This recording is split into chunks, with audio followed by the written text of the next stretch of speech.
Hello, lovely. Good evening, and welcome to yet another edition of the main news at 8. Well, before we get into the details, let's take a look at the stories that are making headlines.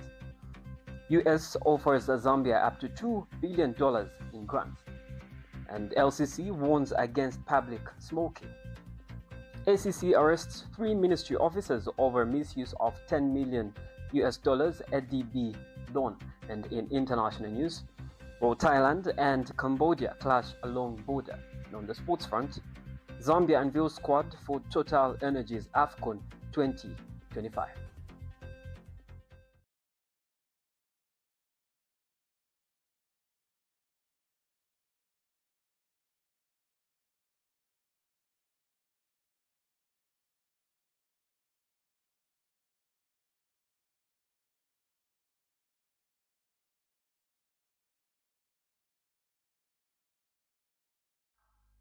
And now with the news in detail, my name is Maluba Eric J. Onamajend.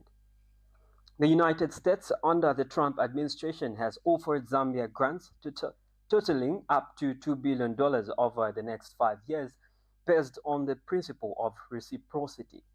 While speaking at State House during a meeting with Zambian President Hakainde Hichilema, U.S. Assistant Secretary for Economic, Energy and Business Affairs Caleb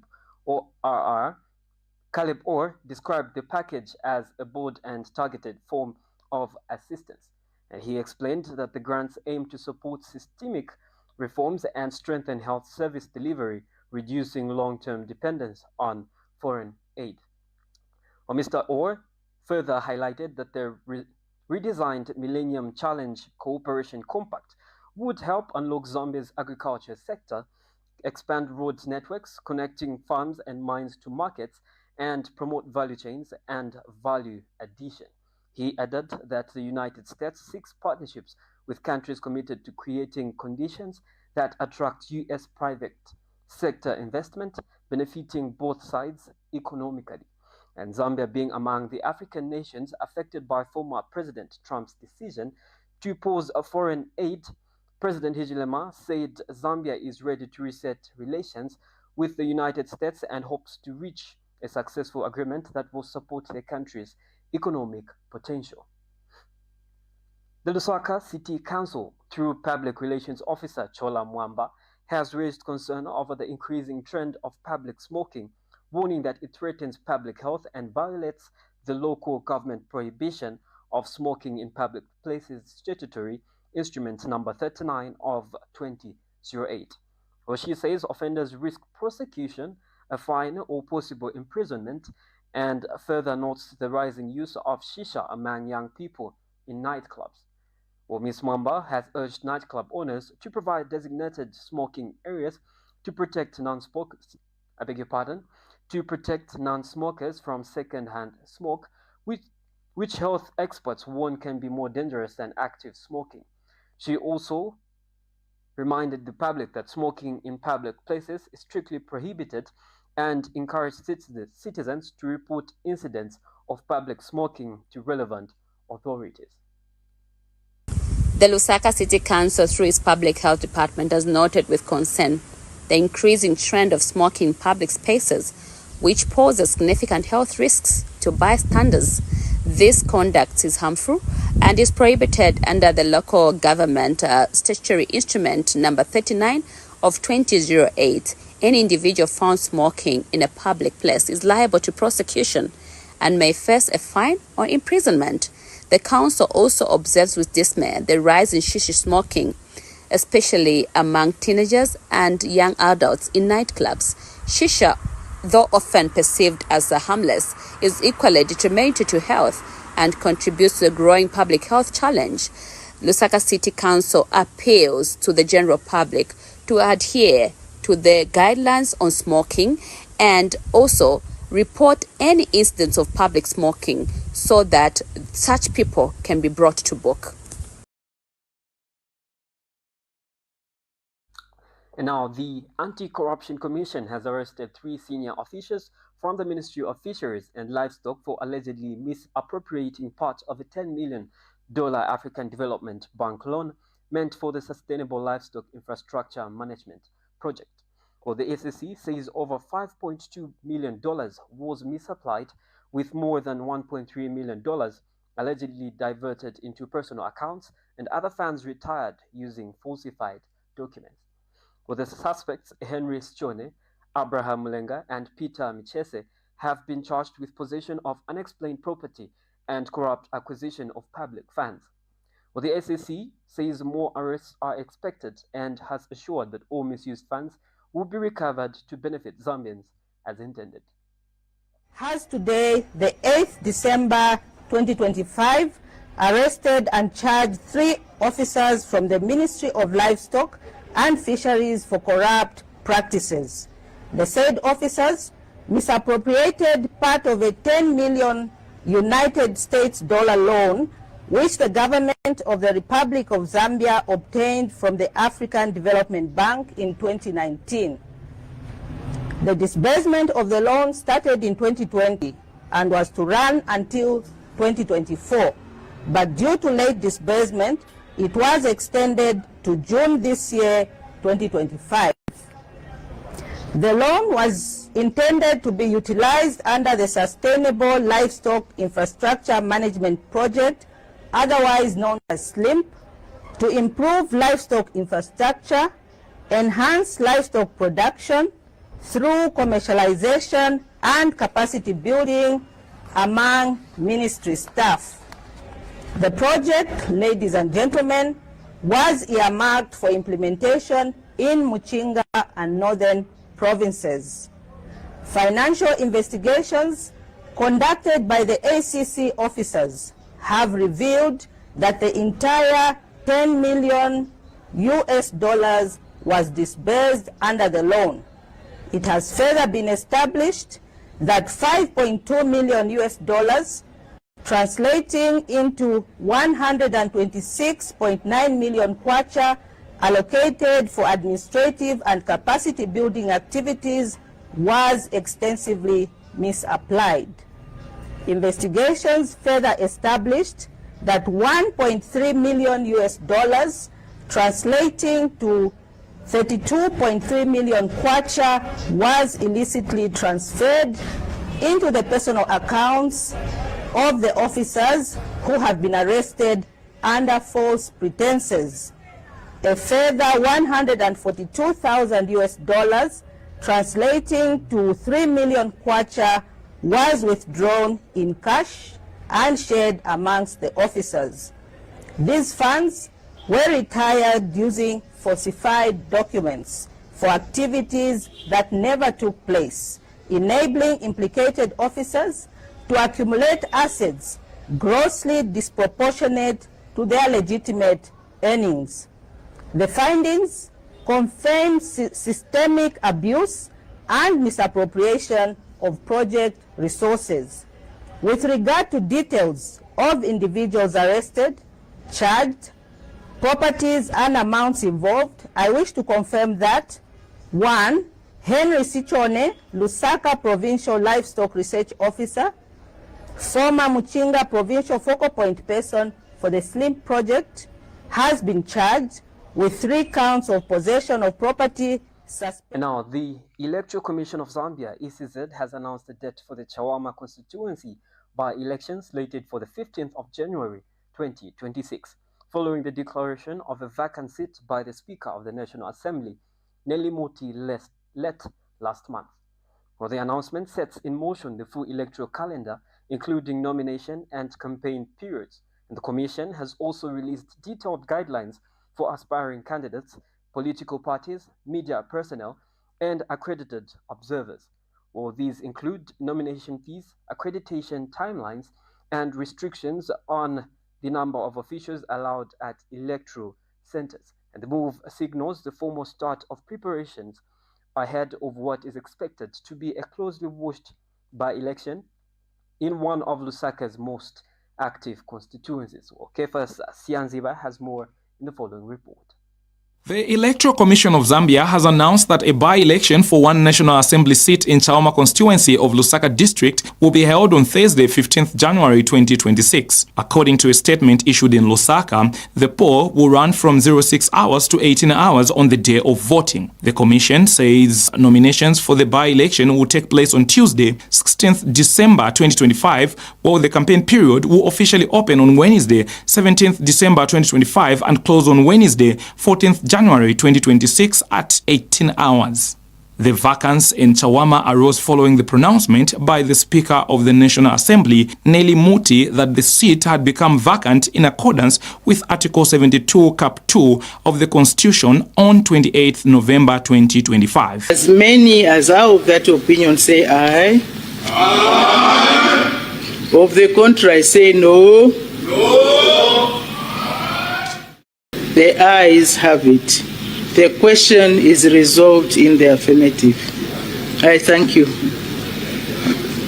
Aspiring candidates are required to lodge completed statutory declarations and nomination papers before authorized officials between 09 hours and 15 hours on the nomination day. Candidates will also be expected to pay non-refundable nomination fees set at 15,000 kwacha for males, 13,500 kwacha for females, 10,000 kwacha for youths, and 10,000 for persons with disabilities. All candidates must present certified copies of their Grade 12 certificate or equivalent qualifications. Meanwhile, media personnel and accredited NGOs wishing to monitor the elections are advised to apply for accreditation at their respective district civic centers. Accreditation for nominations will run from 13th to 15th December 2025 and will resume from 12th to 14th January 2026 ahead of the polls. The ECZ also notes that each participating political party or candidate will only be allowed up to 10 accredited officials, with a maximum of 5 per party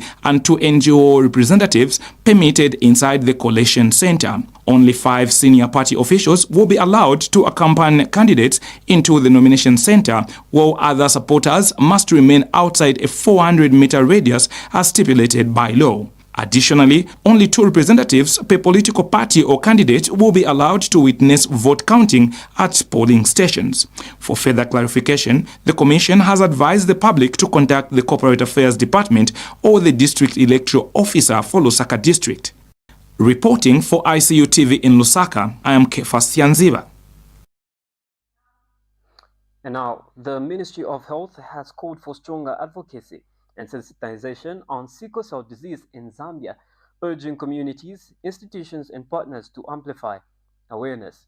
Speaking at the triple book launch and sickle cell awareness night in Lusaka, Permanent Secretary Mrs. Joma Simui said SCD remains a major public health challenge, with 25% of Zambians carrying the trait and thousands of children affected. And she noted national progress through newborn screening, specialized care for over 16,000 patients, and expanded NCD services under the PEN Plus initiative. Mrs. Simui commended Ms. Mwanza Changala, author of I Am a Warrior, the Chronicles of SCD and the Alphabet of SCD, for highlighting the experiences of sickle cell patients and providing families, schools, and churches with tools to drive awareness. And Ms. Changala, a sickle cell advocate and mother to 2 children with SCD, said the books ensure no family walks the journey alone. And Permanent Secretary Mrs. Simui officially launched the books and urged stakeholders in health, education, faith-based, and community spaces to open doors for people living with sickle cell, calling the publications powerful tools of awareness and hope. Right now, we take our first set of commercials and we'll be right back with more of our local stories. Stay tuned. Welcome to the Zambia Research and Development Center, an institution dedicated to national development through capacity building and community development. Established in 2007 by a group of professionals and lecturers, ZRDC has since become a hub of research and innovation in the country. Registered with the Ministry of Home Affairs under the Registrar of Societies, ZRDC pursues cutting-edge research to address pressing social and economic challenges. Get involved. ZRDC engages in activities that stimulate international collaboration, promote knowledge sharing, and make research expertise available to decision makers. Our mission at ZRDC is to foster innovation and capacity building for national development. We believe in addressing poverty and underdevelopment through institutional and capacity building, human empowerment, and gender participation. In our quest to foster innovation and capacity building for national development, ZRDC launched the ZRDC University Sponsorship for Capacity Building and Development Program to facilitate knowledge advancement among ZRDC researchers and those intending to join the research community. Qualified Zambian citizens can pursue education at credible universities in Zambia with guaranteed prospects of joining the ZRDC research community. ZRDC engages in industrial and technological research, covering research development and innovative investigations to drive dynamic industrial development at national and regional levels. Join us at the Zambia Research and Development Center as we continue to innovate, empower, and shape a brighter future for Zambia.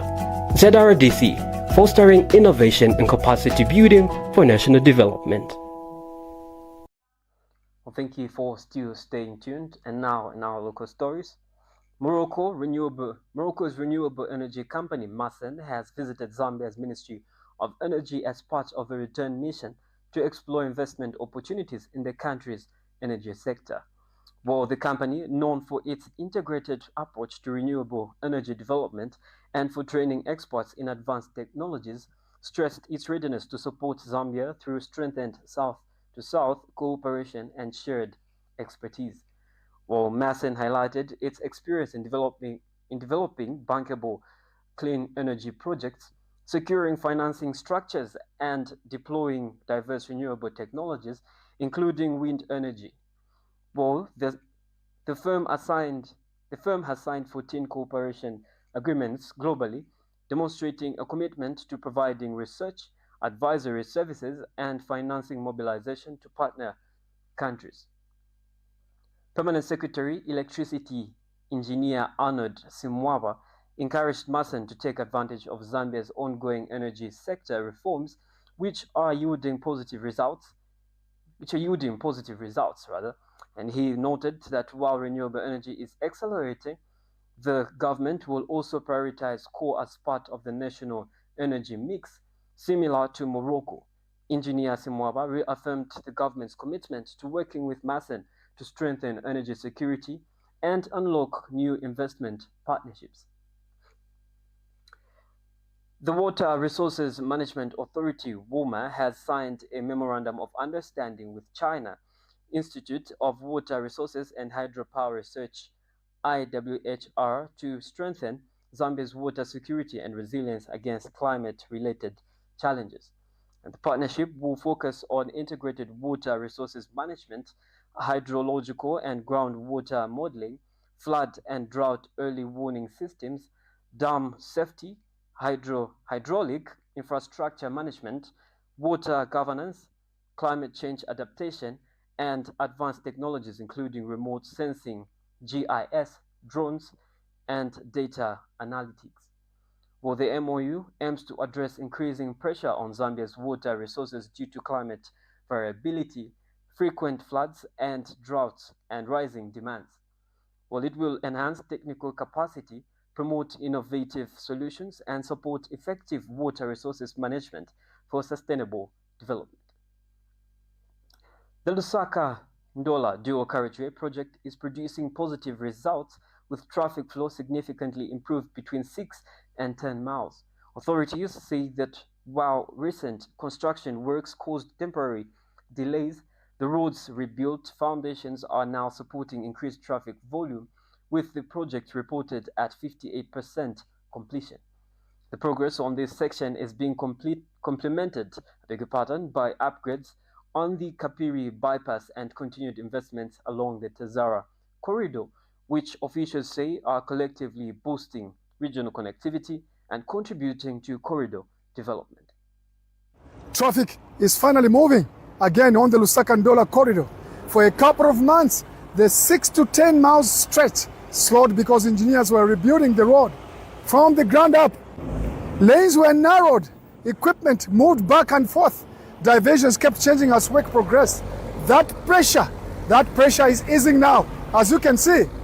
Business ngamashya bwerera mamunga bezerire munomo as like monga mwene amasukira apa so ilichebu kuchira back then or wenda ukawe make sure ufunika siyako 2 hours or 3 hours from 10 miles to 6 miles 3 hours whether you're from Lusaka going to Kabwe it's the same coming from Kabwe to Lusaka 3 hours ufunika wasi yako then by then manja hapa awe at least tunajua atirizire road senzera motifenzera according chap ekancho wasirize road sikwasira no problem.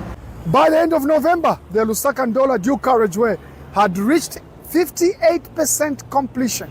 You can see the difference in real time. Fresh concrete on sections that used to warp, deep excavation where the off-base had failed, and new bypass links being shaped to keep flow steady while the main line is rebuilt. This is the kind of engineering work that takes time but leaves the country with a road that holds heavy traffic without constant repairs. Yangarako mushe business tense navutika tenzina pressure mwandi. But once we end within 30 minutes. And we end taking a long time kuti pa indika 20 minutes we are taking hours. Apa Yangaramusha. Kapirimposhi fits into the wider picture, okay? Kapirimposhi sits at a junction. One on side, there is the Ndola-Lusaka Road corridor. On the other hand, there is Tazara, the rail link to the port of Dar es Salaam, plus plans for a new dry port and logistics hub at the railway terminal. When the dual carriageway is finished, with smooth tarmac bypasses and bridges, freight trucks will meet rail freight at Kapirimposhi. Products coming from the Copper Belt farming areas or mines will have a quick, reliable path south to Lusaka or north for export via railway.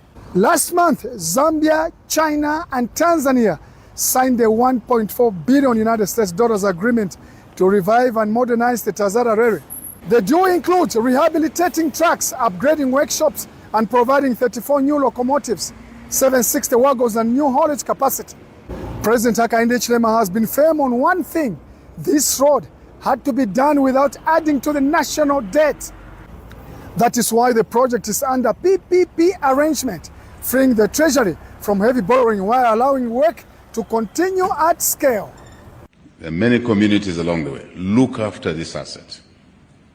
Don't take even a piece as small as my finger, because it will affect negatively the integrity of this line and the value associated with it. Use this economic corridor to produce more food, to process more food.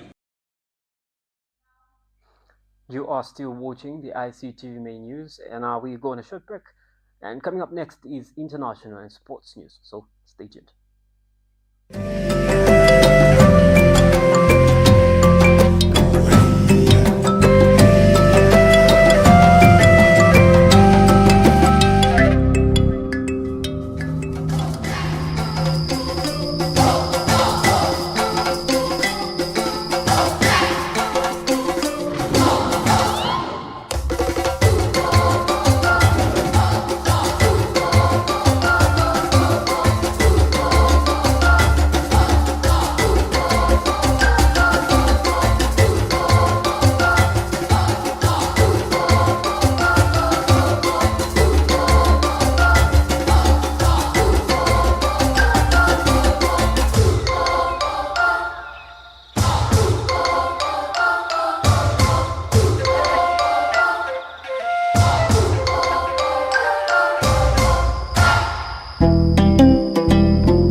International news.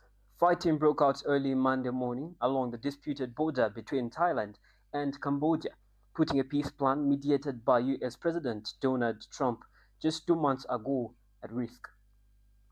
Thai officials say Cambodia fired on their troops, killing 1 soldier and injuring 7 others, and Thailand responded with strikes on Cambodian military positions near Chong An Ma Pass. While the Thai Air Force warned that Cambodia had deployed heavy weapons and moved troops, raising fears of further escalation. Cambodia denied the claims, calling them false information. And still in international news, well, about 100 children who were abducted from St. Mary's Catholic School in Papiri, central Nigeria, have been freed, according to confirmation from Niger State Police Chief Adamu Abdullahi Eleman and Bishop Bulus Daoua Yohana. Well, the federal government, through the National Security Advisor, played a key role in securing their release, though details on how the operation was conducted remain unclear. Authorities say the children are yet to be reunited with their parents as officials work to process and support the freed students. And more than 250 students and 12 staff were kidnapped in the mass abduction, one of many in a growing wave of school attacks in the region. And Bishop Yohana said the children's current location has not yet been disclosed for security reasons. And we take our final break and we'll be right back with sports news. Stay glued. The Information and Communications University is driving the thrill for the nation in research and development. Enroll now for full-time and distance programs in the School of Engineering, Humanities, Business and Education. To apply, visit our website at www.icuzambia.net or call us on +260 211 221 662 or 0966 342 359. Sponsorship is available. Enroll now.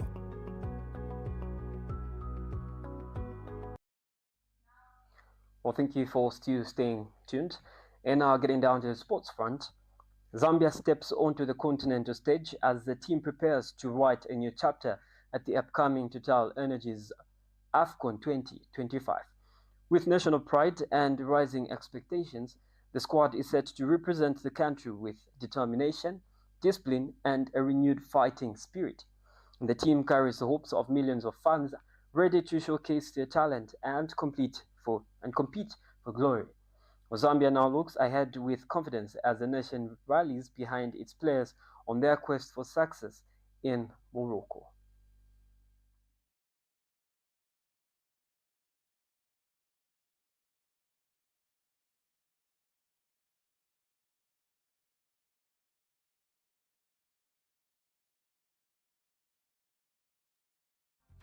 Well, that sports story brings us to the end of the ICTV main news, but before we leave, let's take a look at the stories that made the headline.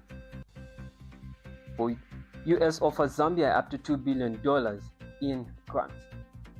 LCC warns against public smoking. And SEC arrests 3 ministry officers over misuse of $10 million ADB loans. In international news, Thailand and Cambodia clash along border. On the sports front, Zambia unveils squad for Total Energies AFCON 2025. Thank you so much for staying tuned and watching the ICTV main news at 8. For more news updates, please do stay glued to our Facebook page, that is ICUTV, and our website, that is ICUTVZM.com, and also on YouTube. Please do have a lovely good evening. I've been your caster, Maluba Erje Mwanamuzende. Bye-bye.